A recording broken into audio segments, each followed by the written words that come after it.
Greetings all, FerrariMan601 here. I hope that my very mild-mannered neighbors to the north enjoyed that little musical tribute arranged by yours truly. Of course, this is the Williams FW19, the car which took Jacques Villeneuve to the 1997 Formula One World Drivers' Championship. To date, Villeneuve is the only Canadian ever to win the Formula One World Championship, thus why not give him a little bit of a musical tribute. Anyway, of course, this is the FW19, brought to us quite recently in 0.2 beta specification by our friends over at VRC. This car, unlike its main competitor, the Ferrari F310B, has a much more conventional history, a much more conventional story leading it into the 1997 World Championship. In my estimation, it is the last great Williams, in that it is the last Williams car to date to win the Drivers' or Constructors' Championship. 1997, 21 years ago. It certainly has been a very dry spell indeed for the Williams team, having taken only 2 Grand Prix victories since 2004.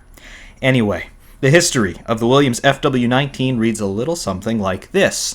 Designed in 1997 by the Williams Brain Trust of Patrick Head and Adrian Newey. Those two guys need no introduction or explanation. They are two of the greatest designers in all of Formula One history, and working together, they designed some of the greatest Grand Prix cars we've ever seen. Of course, most of them being Williams cars, the FW14, 14B, 15C, and of course going all the way up through the end of the 90s with this car, FW19.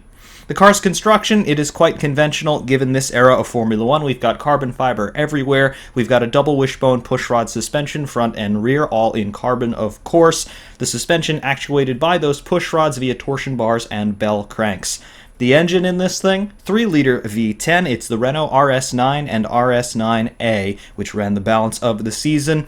It is a 71-degree naturally aspirated V10 engine. 71-degree bank angle. That's quite peculiar, I must say, but Ferrari of the era were running a 75-degree bank angle, so that was status quo for this era. Again, the more narrow you can make your engine, the more easily you can package it and all of its ancillary components. A 90-degree bank angle, as we see nowadays, and we saw that toward the end of the V10 era, 2004-2005, that has the engine with a little bit wider of a footprint, so a little bit more difficult to package, but obviously technology is always advancing.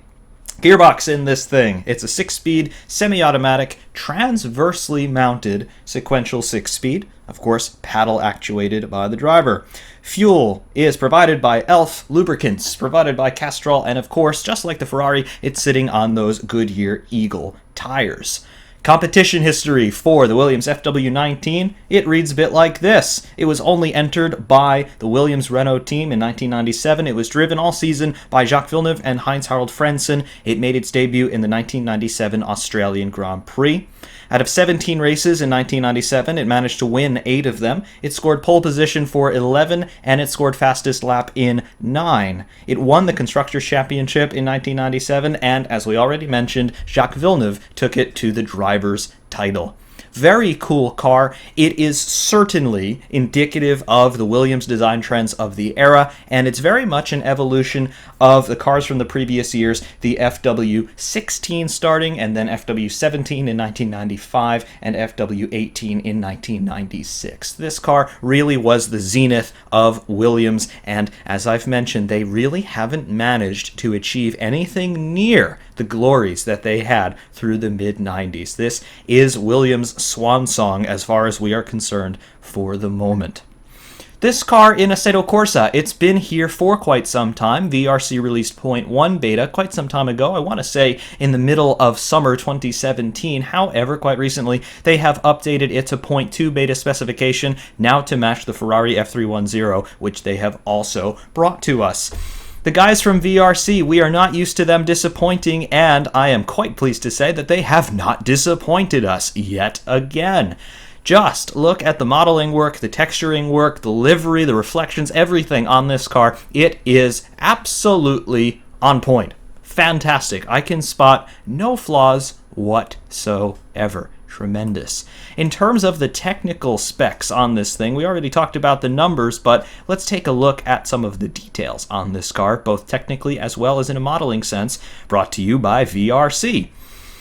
Looking at the front wing here, we made some remarks about the front wing on the Ferrari F310B, and, well, this front wing is even more simplistic, if you could believe it or not. Of course, that car and this one are contemporaries of each other, but you can see the diversity in engineering, even all the way back in 1997. The Ferrari had a triple element wing, but here on the Williams we have a double element wing. You've got the main plane down there, which is pretty much neutral, and then you have the upper flap section, which is a continuous piece from right to left, or left to right, whatever you want to look at it, and that is what's generating the predominant amount of the front wing's downforce here. You can see, quite similarly to Ferrari, Williams also mounting their front wing on these long pylons coming down from the nose. Again, the idea is you want the nose as high as possible so that you can get as much air as possible underneath the car and starting to work with the under tray and the barge boards, things of that nature.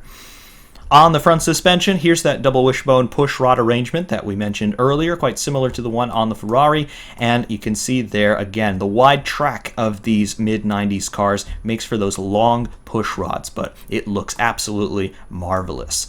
If you look at onboards from the 1997 era, you'll see that the suspension elements look very long and very spindly, and it's really remarkable that they were able to have any strength at all, but really, they were plenty strong. Granted, they were being stressed in the direction that they were designed to be stressed in, but yeah, it worked. It looks maybe a little rickety, a little perilous, but it worked a treat. Of course, you want to keep those suspension elements as slim as possible because that's just more drag out there in the airstream. So keep them as small as you can in terms of their frontal area, their overall cross-section, laterally facing the air, and hopefully you'll cut down on your drag.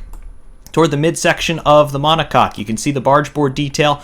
We don't really have forward barge boards on this car, but we do have these large primary barge boards, and they are the only barge boards I can see on the car. Very large. You can see they have enabled Frank Williams to put some branding on them. Such is their cross-sectional area. Very, very good marketing man. He always has been. And of course, you can see how they're secured to the monocoque with these carbon stays there inboard and somewhat arrears as well.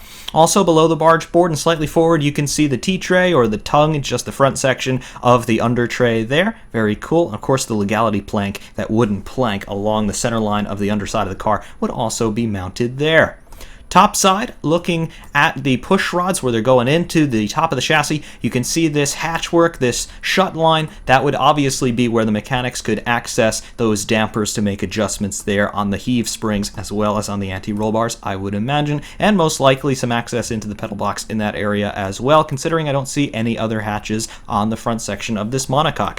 Good detailing here on the pitot tube and the aerial there, just transmitting that telemetry back to the pits and those data bursts that they had back then, and that pitot tube just measuring airspeed, things like that. Moving toward the cockpit area, as you can see, we have that very narrow look monocoque as we were remarking about on the Ferrari. Again, very indicative of the times. The cockpit is very nicely appointed and will be going in there in a few minutes. Moving rearward on the car, taking a look across the side pods and toward the engine cover, you can see quite chunky side pods on this car as well. Again, big radiators in this area. You've got to cool that V10 engine, so that's what they needed for the packaging, and that's where the bodywork had to go ultimately. Looking toward the leading edge of the side pod, you can see a relatively narrow side pod opening in terms of the actual radiator duct, nowhere near as narrow as we're seeing nowadays, but in 1997 this would be considered to be relatively shrink-wrapped given the technical limitations they had in the era. Just as VRC did on the F310B, you can see the radiator matrices inside the side pods. Very nicely detailed, guys. Moving to rears, here's our rear suspension, double wishbone push rod yet again. Rear tires look very nice, those big slicks. Again, the last year for slicks until 2009. 11 years on those groove tires. But anyway, here's our rear suspension. You can see the prop shafts coming out the back of the differential there, which itself is at the back of the gearbox. The exhausts coming out the back here, blowing that lower beam wing element. Similar to the Ferrari's rear wing, you can see we have 4 primary elements. We've got an upper and lower flap forming our slot gap there, and then we've got 2 beam wing elements. Not quite as widely spaced as we saw on the Ferrari, but the same overall rationale. And the exhaust there just blowing the underside of the beam wing there to gain a little bit more downforce. Diffuser, another triple element diffuser, counting the reference plane. So moving inboard from the reference plane, we have that first element with those 2 strakes coming down, and then the second element there for 3 elements in total, the center tunnel. Very, very cool.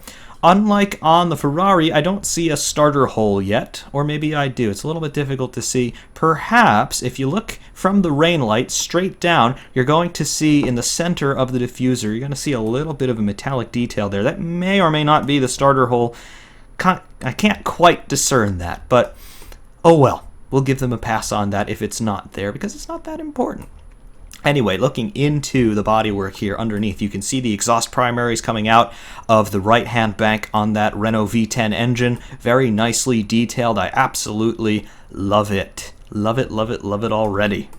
Across the shadowed side of the car now, wonderful reflections, wonderful paintwork, wonderful textures, as always, from our friends over at VRC. I really have to say, VRC, they have outdone themselves tremendously with this car and with the Ferrari F310B, because really, even though they're 0.2 beta spec, I can find no faults in these cars whatsoever. Truly, they are amazing. And perhaps we should get used to it. VRC really don't disappoint. Really, I've never seen any version of a mod from VRC that did not amaze me, and they're keeping their perfect record as far as I'm concerned. These guys are second to none. They are the standard now for open wheel mods in Assetto Corsa. Brilliant stuff. Of course, in showroom view, we have a few things that we can interact with on this Williams, just like we could on the Ferrari. Have a look at the camera mount there on top of the roll hoop. Press 0 on the numpad and the camera mount goes away. So you can see the wonderful uninterrupted lines there of the snorkel leading into the engine cover. And then, of course, you can put the camera mount back on if you so desire. We will be running with the camera mount. For the rear here, the rain light, the rear crash structure there integrated with the rain light. Just like on the Ferrari, you can see all of the individual bulb elements have been modeled. And, of course, we can turn it on, wherein we see a very nice light bloom and lens flare effect. Brilliant modeling work, brilliant texturing work. A little detail like that, that's something that many modders might choose to overlook, because quite honestly, many sim racers might overlook a detail like that. But VRC, they care about things like this, and it really, really shows. And even if little details like that aren't things that particularly concern you, when you combine all of those very fine details and all of that workmanship, when you combine it into the overall package of the car, it just makes the overall appearance and, most importantly, the overall sense of immersion that much more authentic. It's absolutely great. Of course, we can go into the cockpit here, which we shall do presently, flying in over the side. And here we are in the cockpit of FW19. We are sitting a little bit high, so we will be a bit lower, and we will also be a bit farther forward relative to the dashboard there. But we can see the cockpit apportionment here, what sorts of amenities we have. Sat-nav, cruise control, dual zone climate control, none of that in here, of course, but we do have a steering wheel, and it actually looks somewhat like a steering wheel you might find in a road car. The 90s, absolutely love it. But of course there on the back of the steering wheel you can see the 2 shifter paddles, so up on the right, down on the left, just like you're used to. There would be a foot clutch in this car though, so believe it or not, Formula 1 cars, many of them anyway, all the way up through the end of the 90s, still had 3 pedals, even though they had those semi-automatic sequential paddle change gearboxes. Very cool. Some drivers, they preferred a foot clutch, and if I remember correctly, David Coulthard used to run a foot clutch even into the 2000s. He just preferred it, but eventually they had to persuade him to change that because they needed to save space in the pedal box. Anyway, instrumentation in this car, it's quite limited. It's even more limited than it is in the F310B, but we're going to have a gear display and we're going to have a speed display. We can't see our fuel level, we can't see our lap time, we can't see our last lap delta, but you know what? It doesn't matter that much. You can see the red light that is illuminated right now on that binnacle section. That's a shift light, so when it's time to change up to the next gear, that will illuminate, pull the paddle, and then bang, you're in the next gear, quick as you like. And below that, there is a secondary light. I believe it's a green light. It's a little difficult to tell the color sometimes, but that's a light that'll come on and it'll flash to tell you that your fuel level is getting a bit low. However, that's basically all we've got here in terms of instrumentation in the cockpit. The rest of the cockpit, in terms of its detail, we can see down here we've got good seat and seat belt textures going on here. We've got the cockpit lined with Alcantara. Williams were very famous for doing that, lining the seats and the cockpits around with Alcantara, just a little bit better grip for the driver and also a little bit better driver comfort level. Of course, moving around the cockpit surround, you can see how much lower it is relative to the present day. Again, 2008, they introduced those bolstered cockpit surrounds for more lateral support for the driver's heads. Moving backward, here's that cushion to stop the driver's helmet from bouncing around on the back of the monocoque at speed, and then the air snorkel here and the camera mount thereupon. Very cool, and just like on the Ferrari, we've got a carbon texture inside the snorkel. Lovely stuff, VRC. Of course, the other side of the cockpit, pretty much a mirror image of the right side, and then just looking into the cockpit once more to look at the other ancillary controls that have been modeled. We've got an ignition switch, it looks like, and as well as a brake bias adjustment, I believe. We do have a Williams chassis plate in this car, along with the very famous red and gold stickers there. The emergency marshalling clutch also labeled there. That's the big red N circle there.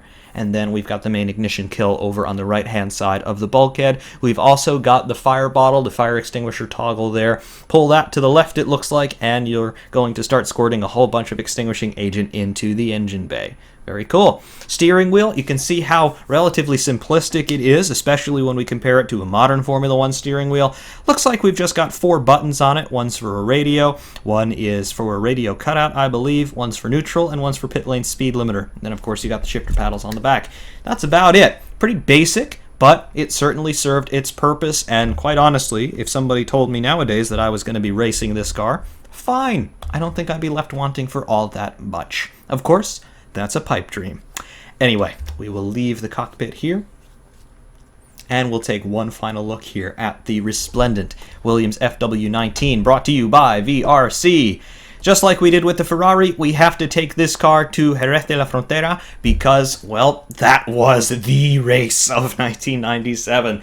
2 men for the World Championship. They were next to each other on the grid, and just, eventually they came together, and it was not a particularly nice situation. But whatever, the end result, Jacques Villeneuve was the world champion. We'll see you at Jerez next.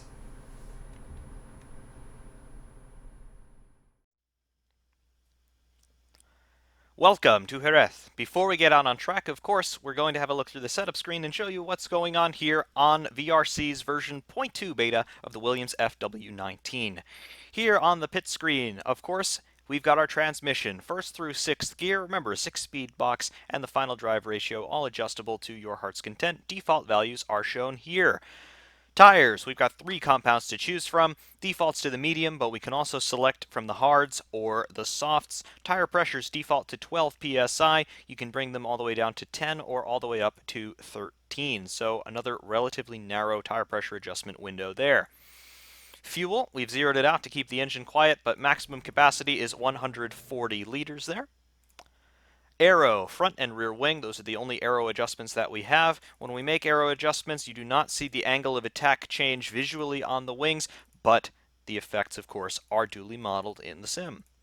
Alignment, camber and toe on all 4 corners, default values shown here. Dampers, your bound and rebound there for all 4 corners. Drivetrain, differential adjustments in power, coast, and preload. Generic, the engine limiter, that's a rev limiter, goes all the way down to 84 or all the way up to 100. Keep it at 100. Brake bias defaults to 57% to the front. Brake power at 100%, and steering assist, that's your power steering, 100. Suspensions, anti-roll bar front and rear adjustments, ride height adjustments, as well as the wheel rates. Secondary suspension adjustments now are travel range on the heave springs, and then, of course, more travel ranges on all 4 corners there, front and rear. Visual mods, just like on the F310B, we can choose whether or not we want to run the T-cam, so we can take it off, or we can put it back on. We'll be running with it on because, well, that's how these cars ran most of the time, and that's how you got your onboard shots back in the day. We're going to load a custom setup up here. I really haven't changed very much on this car aside from the tire compound, tire pressures, and the fuel level, so we'll have some gas so we can do some laps here. Otherwise, we are still pretty much talking about the default setup. It feels pretty good right now. Of course, I'll continue to do my setup work on this car as I learn more and more about it, but we've had this car for quite a while. Version 0.2 beta, if you do have setups from version 0.1, they will still work, but you might have to tweak a couple of things here and there. Again, it's more so down to your tastes rather than there being some sort of integration problem between version 0.1 and 0.2. Your setups will still work just fine. In the cockpit now, the car is alive. Correction from the showroom piece, we can see our fuel level. That's the 52L, 52 liters there in that center display. We've got a gear indicator in the upper left of the sole LCD. So all the way up through the box into 6th gear. There is no 7th gear, remember that. And then, of course, all the way down through neutral and reverse, back into neutral. The 0 there on the upper right of the LCD, that is our speed reading out in kilometers per hour, and that covers the instrumentation in this car. Of course, you'll see the shift light as well come up in that center binnacle once it's time to change up through the box. Anyway, Jerez to ourselves, we've got the Williams fired up. Let's go out in version 0.2 beta of VRC's Williams FW19.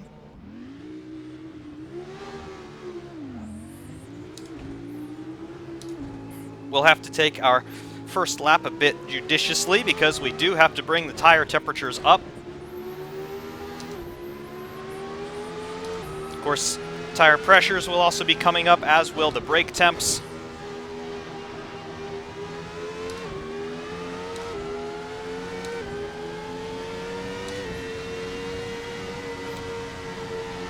Those of you who have watched my review of the Ferrari F310, you might notice that visibility in this Williams is slightly more restrictive.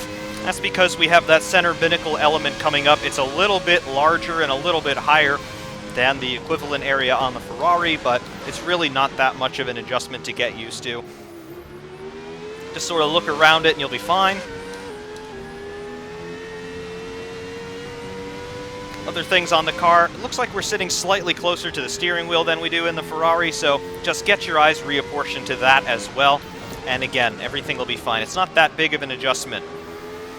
Another difference about this car versus the Ferrari, the steering is a little bit heavier and the force feedback a little bit stronger than it is on the 310B, but again, it all feels very appropriate and no problems there. There's no juddering, there's no undue bumping, nothing.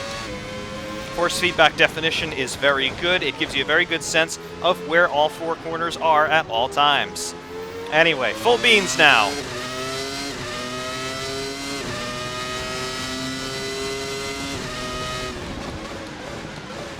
So being a bit conservative here through Sector 1, we gotta finish the tire warm-up.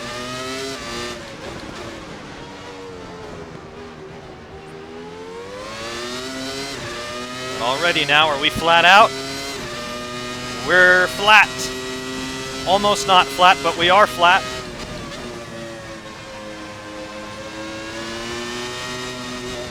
Overdid it a little bit there. Dawdled on the apex a little too long. Road kind of falls away. Not a big deal. Through the infamous hairpin.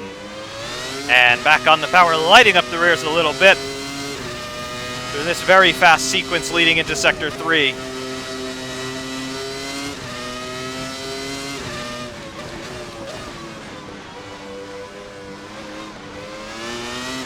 Very, very nice feedback so far from this car. Those of you who have driven this car in 0.1 beta spec, you may well remember that it was a bit twitchy. You had to be very careful on the throttle in this car. And that's still true here in 0.2 beta, but not nearly to the extent that it was in 0.1. VRC, it seems like they've done some reworking with the suspension and overall chassis dynamics. The car is nowhere near as nervous as it used to be. I'd still characterize it as being slightly more nervous than the Ferrari, but not much. As the engine starts to get into the power band in the lower gears, of course, you will become traction limited, but just be judicious about your throttle input. Don't just lay on the gas the moment you get into the corner, and you will be fine. Of course, through high-speed corners, feel free to lay on it as much as possible, as soon as you know you don't have to take the throttle out again. Coming down the infield straight, 295 clicks. Braking and downshifting. The gearbox is as quick as you like. It's not seamless, of course, being from 1997, but it's quick enough. Get an auto blip on the downshifts and an auto cut on the upshift, so no stabbing at the gas for us.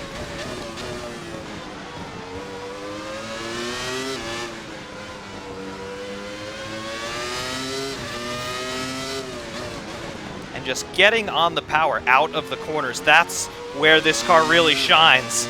Again, you do have to be careful. A little bit of short shifting there out of the chicane, of course. We're rear traction limited there. Downforce hasn't come on yet. But really, once the car hooks up, you can just lay on the throttle and let it go.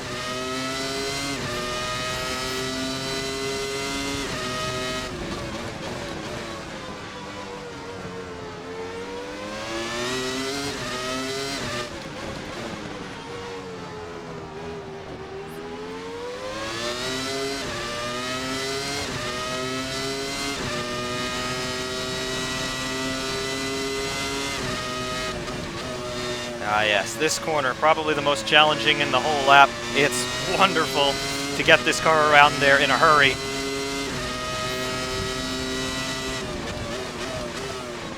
At this point, I think we've got to talk about the elephant in the room, and this is a very positive elephant in the room. VRC have reworked the sounds on this car. They are still generally the same sounds as we had in 0.1 beta, but they've reprofiled the harmonics and the overall levels of the sounds pretty much all through their range, and I have to say, the improvement is welcome. On 0.1 beta, the car had a little bit too high of a dynamic range. It almost went completely silent when you were off throttle, particularly at lower speeds, and then it just cracked on when you got on the power. This car still does that to an extent, but it does not fall silent anymore when you're off throttle. And there's a bit more dynamic range in the overrun as you're starting to slow down. So the engine just doesn't completely shut up as it was. You now hear the downshifts a bit more crisply. And of course, it's not overpoweringly loud anymore from the external views, as you'll see later on. So certainly an improvement. In terms of the sounds themselves, there's a bit more bass and mid-range harmonies in the onboard sound profile, and that's certainly very welcome. It's more realistic as far as I'm concerned from having watched onboards from 1997. There aren't many good onboards of this car, but those that do exist, you definitely do hear those bass and mid-range tenor-type harmonies in this engine. So I'm very glad that VRC have worked to emulate those to the best of their ability. And of course, because this car is still 0.2 beta, we can still expect many more improvements between now and 1.0.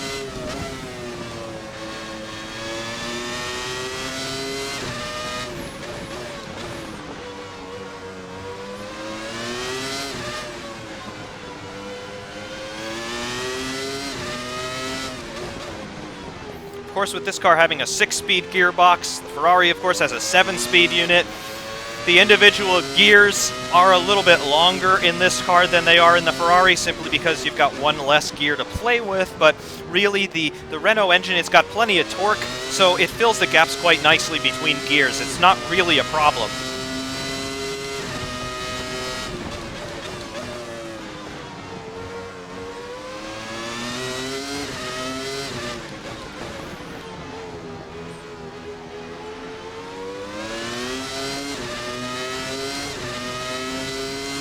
Just like we remarked on the Ferrari, great ancillary sounds as well. You can hear the car bottoming as you go over the bigger bumps and over the higher parts of the curbing. You can hear the wind rushing by as you start to build the speed. Right about now, you're hearing the wind. Very nice. You can hear the gearbox working. You get good upshift and downshift effects from the gearbox, not only just the throttle lift or the throttle blip on the upshift or downshift.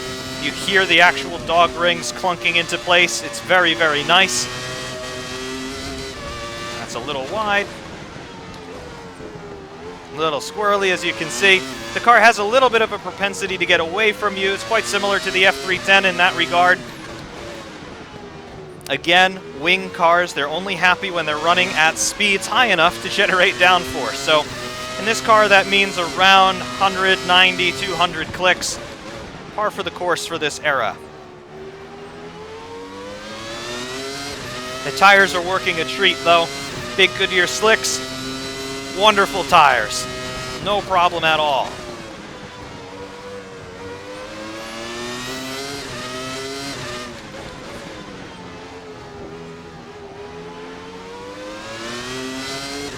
In terms of the overall chassis dynamics, well, high-speed corners, there's just tons of grip, as you can readily see.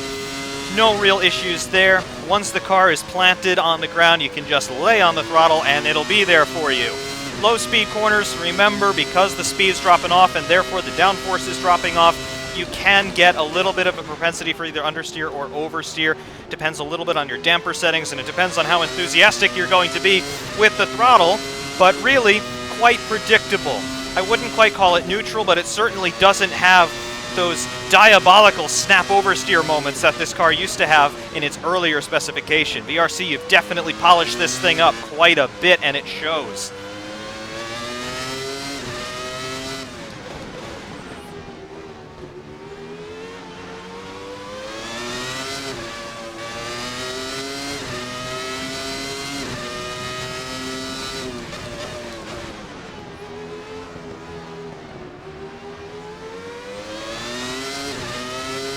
Coming down start-finish between the grandstand and the pit wall underneath the observation deck. On the brakes into turn one.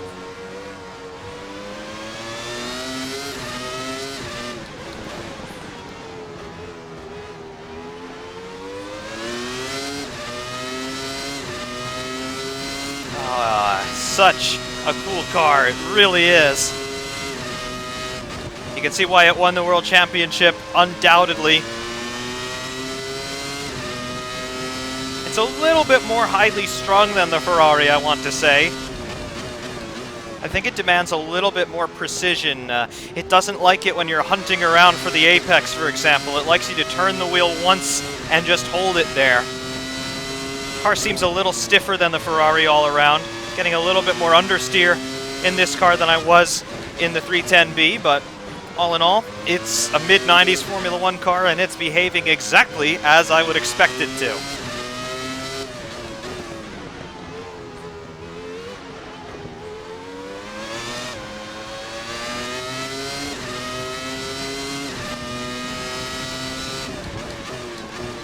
Wide there in the braking zone, that's okay.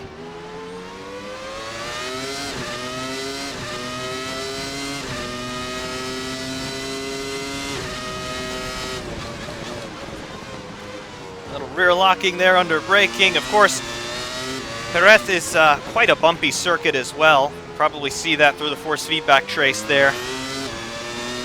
So sometimes you do just have to hold on to it, but all in all, the car's very predictable. Again, picking up a little bit more understeer there through the high-speed corners. We're going to make a pit stop and throw a new set of tires on anyway. We are running on the softs.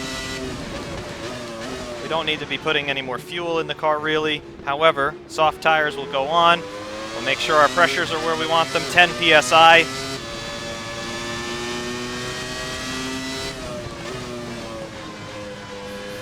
And as you can see, sometimes your attention gets divided trying to make adjustments before the pit stop, so you gotta do two things at once.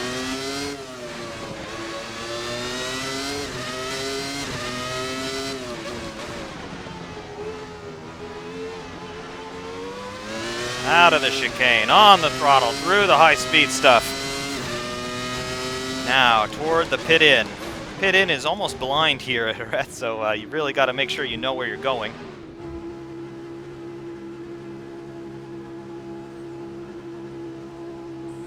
Looks good to me. Again, you can hear those stones bouncing around just like you could on the 310. Very nice and very good pit stop detail here. Off we go.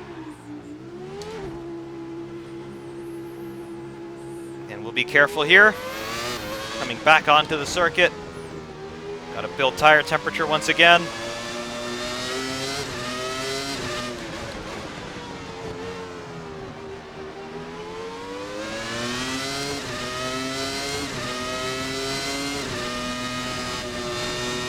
Not quite flat yet. Got to get those temperatures up.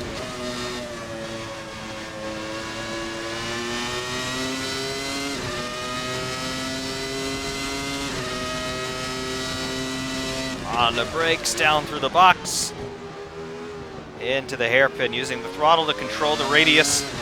And now on the power through the high-speed stuff, flat out, no problem. Down a gear, throw it in, a little trail braking, on the gas, let it drift out, nice. Second gear, pick up a late apex.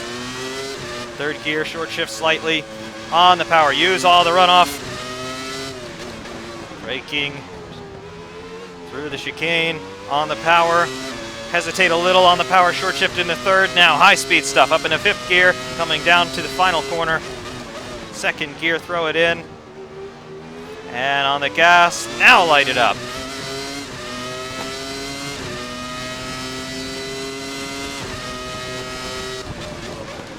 We overshot turn one, we've not. Turn one here at Jerez, it's very challenging. It's up a slight incline, so you can't see the apex as you're on approach, and it is quite bumpy as well.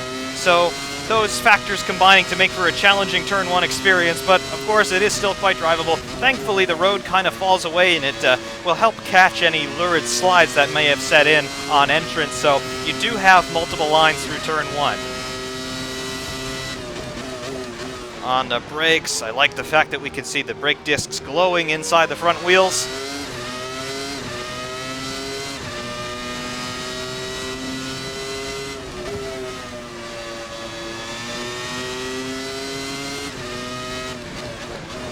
And of course, once again, it just brings us back to this race in 1997. Villeneuve, Schumacher going for the World Championship, Ferrari versus Williams. Either man could win it, only one was going to. Schumacher did everything he could, including trying to run Villeneuve off the road. Schumacher ended up running himself off the road, and the rest was history.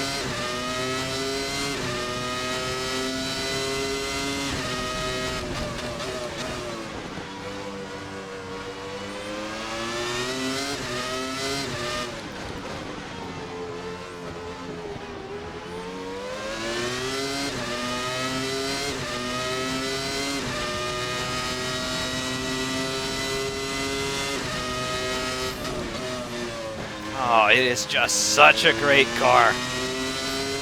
This is exactly what I want in a Formula One car. A V10 engine with a great engine note. Semi-auto gearbox. No DRS to worry about. No energy harvest things to worry about. You just get in and you drive. And you drive. And you drive some more. It is that good.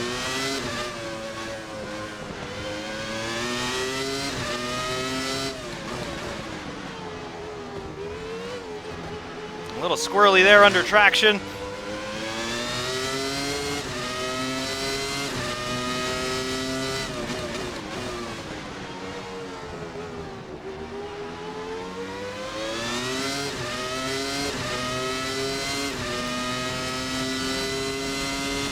And laps around this place, they really do go quickly. Circuit's not the longest in the world by any means, but I just love the variety you get. You get high-speed corners, you get low-speed corners, you get full throttle blasts like this, and it's all pretty compact. It's all very dynamic. The road's always changing, always moving around. There's never a dull moment at Jerez. Again, it's a circuit that I so wish Formula One would consider making a return to. Jerez, Manicourt, Imola, all of those wonderful circuits, the old style circuits, we really need them back.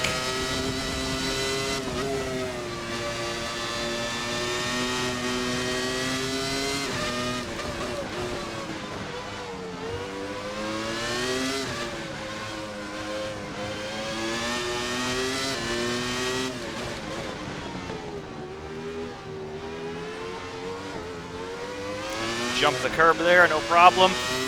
Fuel light coming on from the in-game HUD. We don't have the fuel light yet in the car.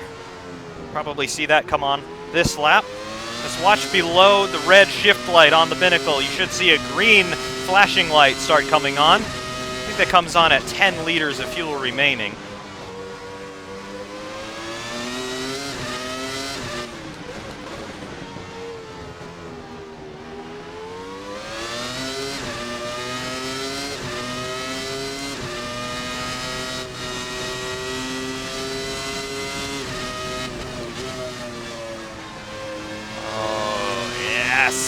It's so very nice. I can't get enough of it. I really can't get enough of it.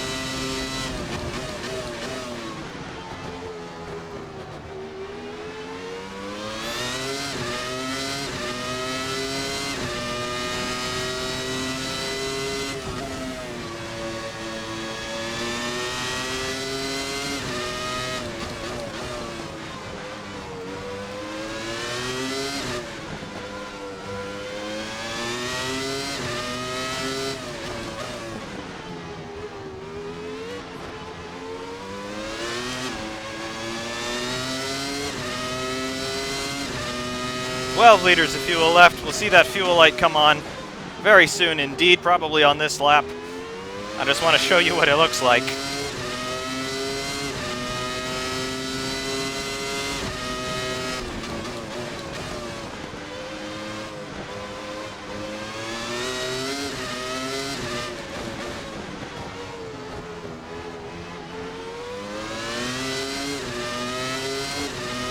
I do have to say, though, overall impressions of this car, consistency. Definite consistency is available to you in this car if you know how to handle it right. It does not want to kill you. There's the fuel light coming on, slightly obscured by the top of the steering wheel, but there it is. This car does not want to reach out and just hang you from the rafters like it wanted to in 0.1 beta. The snap oversteer is pretty much gone. As you can see, we haven't spun it yet, so certainly handling is a bit more tractable all around. The engine is great. It's very peaky. Most of its power is up near the top end, of course, but reasonable amount of mid-range torque. Helps you out of the corners, and particularly with a 6-speed box, you're going to want that.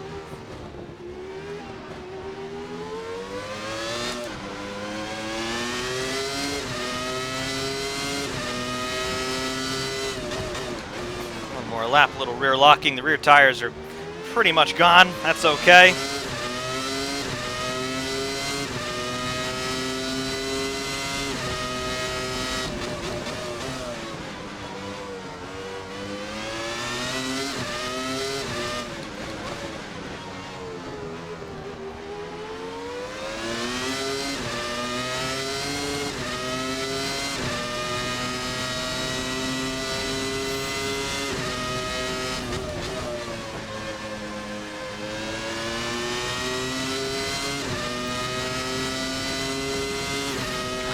What can I say? What can I say? I love it. I love it just as much as I love the Ferrari. It is that kind of a car. It's exactly what I like. Does everything I want a car to do. Perhaps it's a little self-serving, but yes. If I could go back in time and drive in any era of Formula One, I'd be hard-pressed to choose between the mid-'80s and the turbo era and the mid-'90s. In the transition between analog and digital, with the V10 semi-auto gearboxes, the cars just sounded so great. They really did, and they looked fantastic too.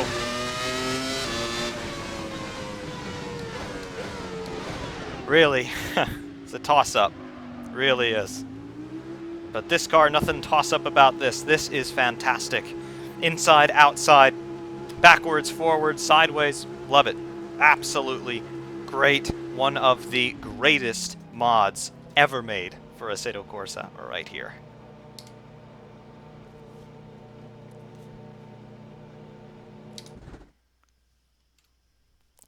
And there it is. VRC's Williams FW19 in 0.2 beta specification here. Please go and check out the link in the description to the VRC website. And if you want to drive this car for yourself, I cannot recommend it highly enough. Please give them their very nominal and very reasonable donation sum, and then you get the privilege of testing this car out for yourself in 0.2 beta specification. It is remarkable. Absolutely. VRC, I don't know how you do what you do, but whatever you're doing, keep doing it, please, and thank you, because really, it's a superlative generator to end all superlative generators. It's miraculous, it's immaculate, it's stunning, it's marvelous. I can't think of any other adjectives to describe this car. It's really that good. Truly. Just look at it here in the sunlight, sitting in the pit lane, clicking away, cooling down. It's great. It really is great. And even out here, things like the carbon texture on the front wing, you can still see that. It counts. All of those little details really count in the end in terms of making the car feel like a single, cohesive, well completed, put together package. It really, I have no qualms about it at all. It's brilliant. 100% brilliant. Anyway, that's all I have to say for you from the commentated portion of this video. Again, thank you very much to VRC for continuing to do the great work that you do and for supplying us with the wonderful cars with which you continue to supply us. To all of my loyal fans and loyal viewers, thank you very much for your support and your engagement with Ferrari Man 601. I really do enjoy making all of these videos for you, and I really enjoy engaging with all of you in the comment section. And for those of you who follow me on Twitter, I enjoy that very much as well. Of course, to end this video, we have hot laps from both external and onboard cameras here with the FW19 at Jerez. Stay tuned for the hot laps, everyone. Ferrari Man 601 saying thank you very much for watching, and we will see you soon.